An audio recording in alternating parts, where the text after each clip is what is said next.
সকাল সকাল আবারও একটা নতুন গিফট চলে আসলো। তা গিফট পেলে এবং গিফট খুললে পরে তো কতই না ভালো লাগে। তো আজকে আমি কি গিফট পেলাম চলো তোমাদের খুলে আমি সবটাই দেখাই। হ্যাঁ, আমি একটা শাড়ি গিফট পেয়েছি। তো শাড়িটা এবার খুলে তোমাদের দেখাই কেমন হয়েছে। আমিও তার সঙ্গে সঙ্গে খুলে দেখে নিই।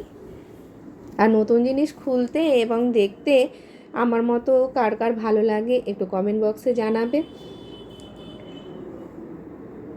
তো আমার তো খুব পছন্দ হয়েছে, আর গিফট বলে কথা, সেটা তো খুব ভালো লাগবেই। এবার সকালে টিফিনের পালা। আজকে সকালে টিফিনে করব লুচি আর সমস্ত সবজি দিয়ে একটা তরকারি বানাবো।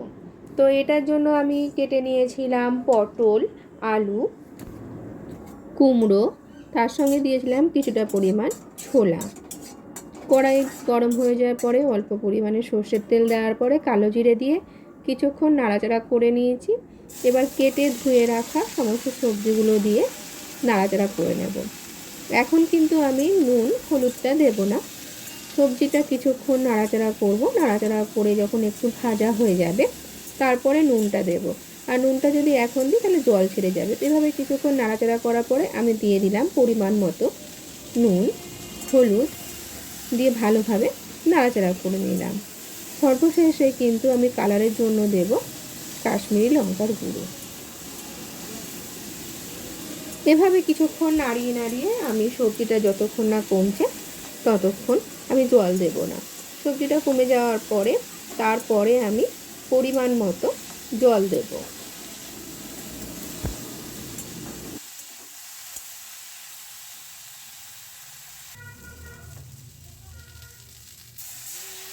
সবজিটা প্রায় কমে এসছে, এবার আমি পরিমাণ মতো জল দেব, দিয়ে ভালোভাবে সেদ্ধ হওয়া পর্যন্ত অপেক্ষা করব।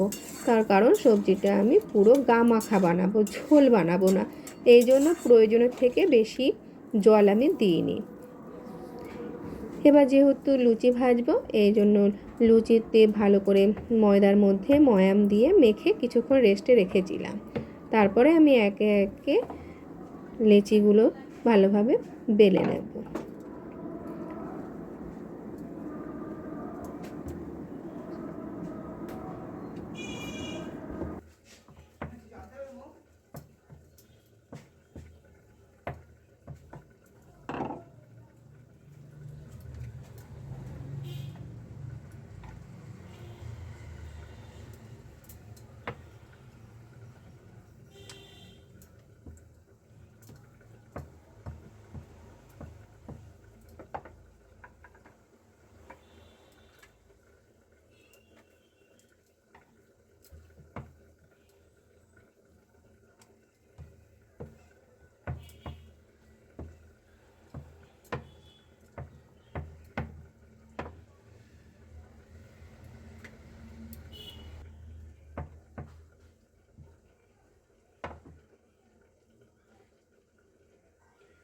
সমস্ত লুচিগুলো আমি আগে ভেজে বেলে নিয়েছি। এবার আমি কড়াইতে তেল গরম হয়ে যাওয়ার পরে আমি একে একে লুচিগুলো দিয়ে ভেজে নেব।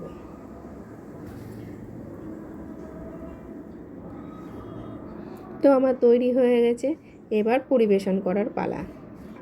তো খাওয়া দাওয়া শেষ হয়ে গেছে, এবার তো দুপুরে রান্নার পালা। আর যেহেতু প্রচণ্ড গরম পড়েছে এই জন্য হালকা কিছুই রান্না করব। তা হালকা কিছু বলতে আমি আজকে রান্না করব ঝিঙে আলু পোস্ত। তো ঝিঙে আলু পোস্ত রান্না করার জন্য ঝিঙেগুলোকেও কেটে নিয়েছিলাম, আর ফোড়নে দিয়েছিলাম পেঁয়াজ, কালো জিরে। পেঁয়াজগুলোকে খুব ভালো করে লাল করে ভেজে নেব। যতক্ষণ না পেঁয়াজ লাল কালার আসবে ততক্ষণ কিন্তু আমি ভাজতে থাকবো। আর এদিকে ঝিঙে পোস্ততে আলু যেহেতু দেব সেই জন্য আমি পাশের অন্য কড়াইতে আলু বসিয়েছিলাম। আলুগুলোকে ভালোভাবে ভেজে নেব। আর সবজির মশলা বলতে শুধু পোস্তই দেব আজকে পোস্ততে। আলুগুলো ভাজা হয়ে গেছে, এবার আলুগুলো তুলে রেখে আমি সেই কড়াইয়ের মধ্যে আমি ঝিঙেগুলো এবার ভেজে নেব। ঝিঙে ভাজার সময়তে কিন্তু আমি নুন দেব না, নুন দিলে পরে ঝিঙে থেকে অতিরিক্ত জল বেরিয়ে যাবে। এই জন্য নুন ছাড়াই কিন্তু আমি ঝিঙেটাকে ভেজে নেব। আর পোস্তটা আমি বেটে নিয়েছিলাম। ঝিঙেটা ভালোভাবে ভাজা হয়ে যাওয়ার পরে আমি আলু আর পেঁয়াজটা দিয়ে দিয়েছি। দিয়ে ভালোভাবে নাড়াচাড়া করার পরে এবার বেটে রাখা পোস্তটা দিয়ে ভালোভাবে নাড়াচাড়া করে নেব। এবার ভালোভাবে নাড়াচাড়া করার পরে কিন্তু আমি পরিমাণ মতো নুন দেব আর হালকা সামান্য পরিমাণে আমি হলুদ দেব। এভাবেই কিছুক্ষণ রান্না করব। তারপর পরিমাণ মতো জল দেব।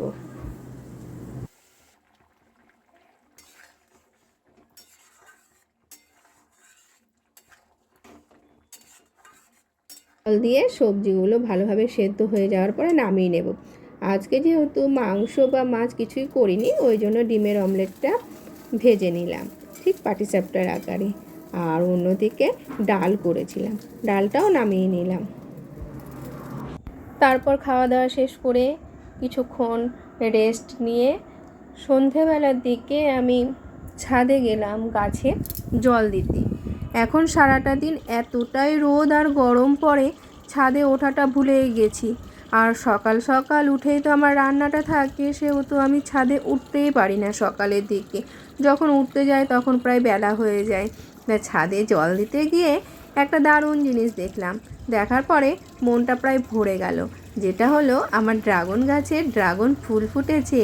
তোমাদেরও কি ছাদ বাগানে এরকম ড্রাগন গাছে ড্রাগন ফুল এসছে? দেখো ফুলটা দেখতে কিন্তু খুব সুন্দর। যেহেতু রাতের অন্ধকারে সব জায়গাতে লাইট পৌঁছায়নি, এই জন্য অন্য ফুলগুলো দেখাতে পারলাম না। আর দিনের বেলাতে এই ফুলগুলো প্রায় নেতিয়ে যায়, তখন কিন্তু দেখতে ভালো লাগে না।